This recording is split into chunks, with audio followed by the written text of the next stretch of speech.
All right, let's grab some details on Berfolt's law. I have a standalone video on my channel. So if you just search for, I think I titled it, "What is Berfolt's law?" To try to capture people doing the intentional searches on the definition of it.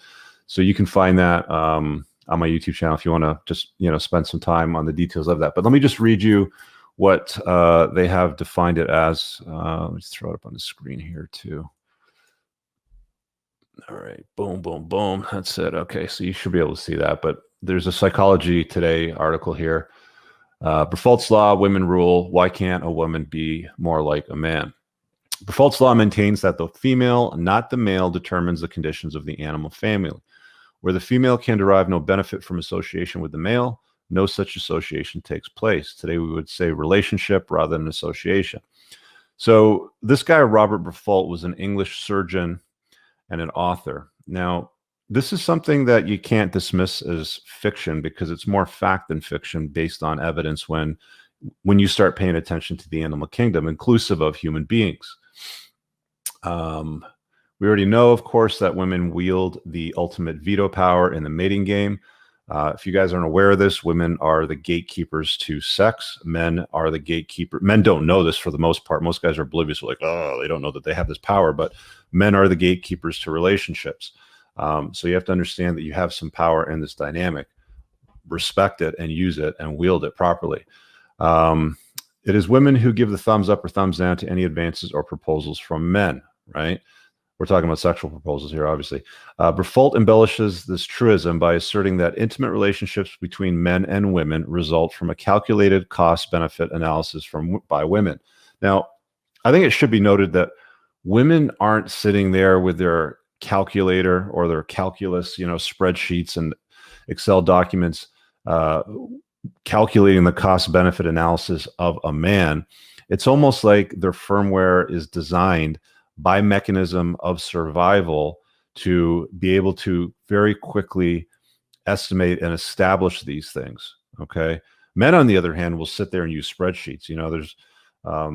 There's lots of examples of famous spreadsheet men that have posted things on the internet throughout time. Like, they'll keep like a spreadsheet of dates and when and where their wife is either intimate with them or declines their advances for intimacy.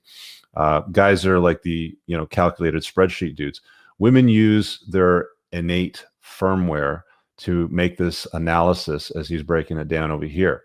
Will she or won't she acquire net gain from any relationship with a man? So think about it this way: men are givers. We're even built mechanically when it comes to intimacy to be givers, the way that our junk is built, and women are the receivers.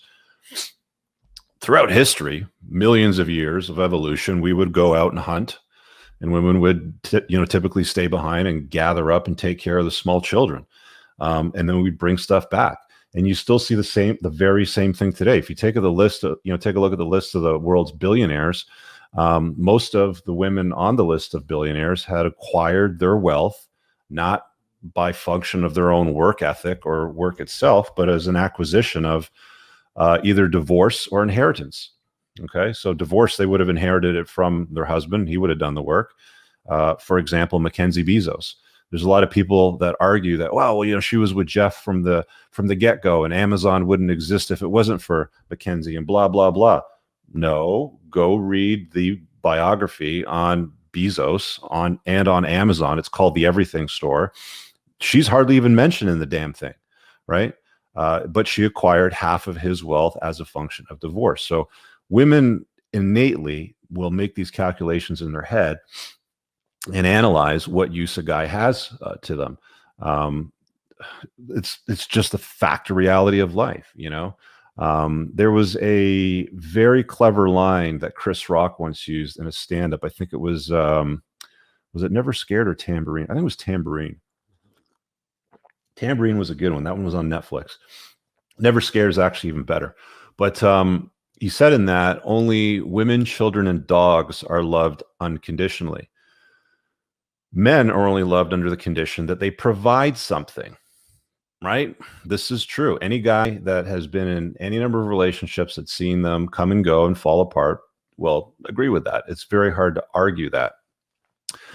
So anyway, let's carry on with his summary here because it's not that long. Revolt continues with 3 corollaries to the law. Even though a woman has accrued past benefits from her relationship with a man, this is no guarantee of her continuing the relationship with him. Translation: what have you done for me lately?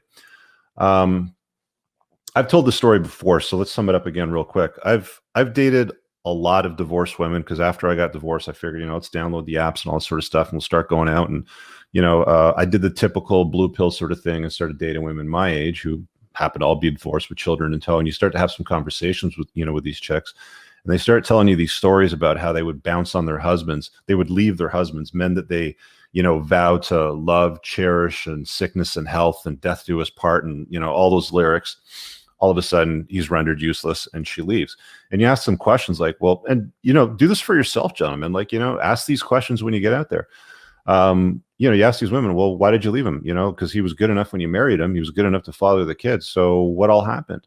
He wasn't able to keep a job. If his boss was mean to him, he would quit.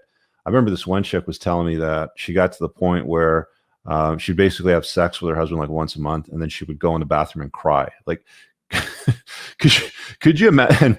This chick was like an animal, right? But in her marriage, during that time, she didn't want anything to do with the guy, didn't want him to touch, and he was a handsome dude, right? Didn't want him to touch her. But because he wasn't able to hold down a job because he kept either getting fired or laid off or quitting, and she used to make fun of him like, oh, my boss was bees mean to me, right? And mock the guy. She wanted nothing to do with him as far as intimacy, and she left the guy. So again, even though a woman has accrued past benefits from her relationship with a man, there is no guarantee of her continuing the relationship with him. Again, translation: what have you done for me lately? Goes right back to the Chris Rock thing. Men are only loved under the condition that they provide something. Women like to acquire stuff from men. Mackenzie Bezos, half of Jeff's shit, right? And by coincidence, she didn't even keep half of his shit. She just threw it away and did all this virtue signaling to all these associations and nonprofits. So that's the first of 3 corollaries with Revolt's law. By the way, guys, if you want these mugs, they're on the store tab of the YouTube channel. Number 2, if a woman promises a man to continue her relationship with him in the future in exchange for a benefit received from him today, her promise becomes null and void as soon as the benefit is rendered.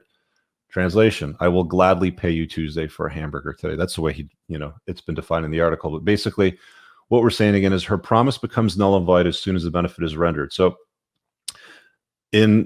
like when you take wedding vows, for example, right? The wedding vows are always like in sickness and health and richer and poorer and blah, blah, blah. Well, they're not hearing the poor and in the sickness part usually. They're okay with the richness and the healthy part. But if there's problems with money or health, the clock could start ticking down to the end of the relationship. Because as Revolt indicated, her promise becomes null and void as soon as the benefit is rendered. It's right here. Her promise becomes null and void as soon as the benefit is rendered. So consider that. Women's loyalty is fleeting. It's, everybody's all like, oh, monogamy, and you should just be like with one person, and you shouldn't cheat on people and blah, blah, blah. I have a chapter in my book, again, Unplugged Alpha, go to Amazon. It's one of the longer chapters, and it deals with humans' promiscuity. I think the segment of the chapter is called Promiscuous Primates is what I titled it. Humans aren't monogamous. In fact, monogamy in the animal kingdom is quite rare, right? There's very, very few animals like true monogamy as it's defined in the animal kingdom. Like there's, I don't know what the bird is. It's some kind of big ass like albatross bird somewhere in the Arctic or the Antarctic, but it mates for life. And they go out to sea and they go and, get their fish and they bring it back to the nest. And if one of the birds dies, the male or the female dies while it's out. Let's say a shark jumps out of the water and grabs it and eats it. That's it. There's no other mate for that bird. It just dies a spinster. It you could say it goes and gets some cats or some pet dogs in a box wine subscription, but that's like the female version of today. But in nature, that's it. There's no other mate for that bird. Okay, that's what monogamy looks like. That's what true animal monogamy looks like. Humans are not monogamous. We are probably one of the most promiscuous animals on the planet. To give you an idea, even promiscuous primates, okay, chimps, bonobos, that sort of thing, They have sex something like, I think it was 700 or 800 times for every pregnancy. Humans have sex about 1,000 times for each instance of a pregnancy. You can see very quickly that there's a lot of, intimacy going on around the world and not a lot of pregnancies coming out of it. Humans use it for, like, it has very, very little to do with reproduction for us. Yeah, it's the origin, it's the actual function of it.